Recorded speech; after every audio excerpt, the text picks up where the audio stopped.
ओम शांति। ओम शांति। ओम शांति।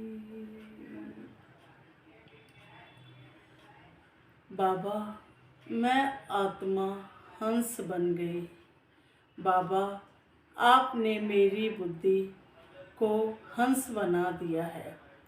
पहले यह बुद्धि कौवा बुद्धि थी। सदा ही काका काका की आवाज़ आती रहती थी। क्या हुआ, कैसे हुआ, क्यों हुआ, कब होगा। मन हमेशा प्रसन्नचित्त बना रहता था। प्रसन्नता तो कोसों दूर थी। बाबा ने अपने प्रेम से मुझ आत्मा की ज्योति जगाकर प्रसन्नचित्त से प्रसन्नचित्त बना दिया। कौवे की तरह पत्थर इकट्ठा कर रहे थे पानी पीने के लिए। पात्र से पानी निकालने के लिए उस पात्र में पत्थर डालते जाते थे। इंतज़ार होता था कि उस पात्र में पानी मिल जाएगा, लेकिन फील किया हर पात्र खाली था, पानी कहीं नहीं मिला। अर्थात हर आत्मा से सुख, शांति, प्रेम पाने के लिए अन्य आत्माओं को कटु वचन रूपी पत्थर मारते जाते थे। हर आत्मा से उम्मीद रखते थे हर आत्मा हमारी मनोकामना पूर्ण करे, हमारे विकारों की अग्नि को शांत करे, हर आत्मा हमारे हिसाब से चले, हर आत्मा मुझे संतुष्ट करे। हम जैसे भी हैं हमें वैसे ही एक्सेप्ट किया जाए। अनेक इच्छाओं के जाल में फंसी हुई आत्मा अपने को अनेक बंधनों में बांधती जाती थी, ताकि कोई बंधन तो उसको सुखी करेगा। बंधन युक्त आत्मा कभी किसी को सुखी और खुश नहीं कर सकती। बाबा कहते हैं, बंधन युक्त आत्मा जब स्वयं ही सुखी भरपूर नहीं है, अपने को सदा अकेला और खाली फील करती है, प्रेम की एक बूंद के लिए तरसती रहती है, उसका सारा जीवन उदास और मायूस रहता है। वह हर मटके को स्नेह रूप से देखती है कि इस मटके से मेरी प्यास बुझेगी। हर मटका खाली है। किसी भी मटके में पानी ना मिलने के कारण आत्मा व्याकुल रहती है। यह मटके हैं संबंधों के। हर संबंध में हम प्रेम ढूंढते हैं, सच्चा आत्मिक प्रेम हमें किसी भी संबंध से नहीं मिलता, लेकिन जब परमात्मा की कृपा होती है तब प्रेम का सागर हमारे जीवन में स्वयं ही आ जाता है। उससे हमारी व्याकुलता देखी नहीं जाती, इसीलिए उसको खुदा कहा जाता है। क्यों? क्योंकि वह हमारे जीवन में खुद ही आता है।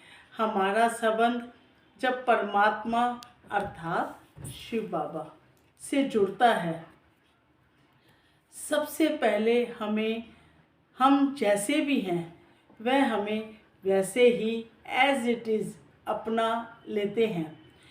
उसे पता है कल्प के अंत में हम मनुष्य पतित बन गए हैं, तभी हमने उस पतित पावन को हर श्वास में पुकारा। हमारी सच्ची पुकार सुन वह परम धाम से नीचे ही धरती पर पतित पावन बनकर आ गया।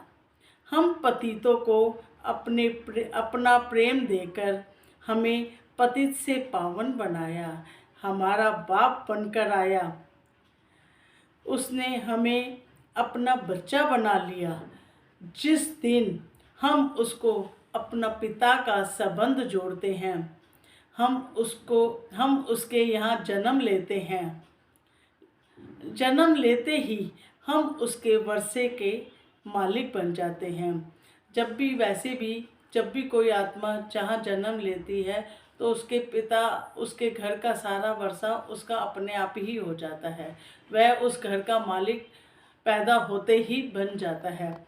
ऐसे ही जब मैं आत्मा शिव बाबा का बच्चा बनती हूँ तो मैं भी बच्चा बनते ही उस बाप के वर्षे के मालिक बन जाती हूँ, क्योंकि हमारा शिव पिता तो प्रेम का सागर, ज्ञान का सागर, सुख का सागर, शांति और शक्ति का सागर, आनंद का सागर है। इन सब से आत्मा को भरपूर करता है। जिस एक बूंद के लिए मनुष्य बनकर तरस रहे थे, बाबा ने अपने प्रेम से हमें भरपूर कर देता है आत्मा को। और जब हम बाबा के बच्चे बनते हैं तो हमारा दूसरा जन्म होता है, जिसको हम द्विज कहते हैं। द्विज मतलब दूसरा जन्म। और इसको हम ब्राह्मण भी, द्विज को ब्राह्मण भी कहा जाता है। जब बाबा हमें टीचर बनकर पढ़ाना शुरू करता है, सबसे पहला लेसन ही आत्मा का पढ़ाता है।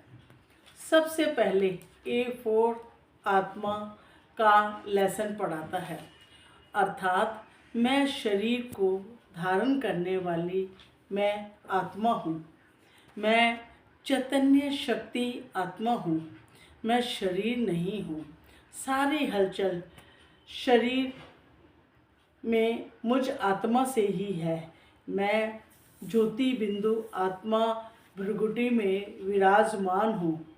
बड़े प्रेम से रोज आकर पढ़ाई भी करवाता है और गुणों और शक्तियों से भरपूर भी करता है। हमें लक्ष्य भी देता है कि बच्चे, तुम नीचे गिरते गिरते असुर बन गए हो। मेरे संग से, अर्थात ईश्वरीय संग और पढ़ाई को धारण करके अब मनुष्य बनो। मनुष्य से देवता बनना है।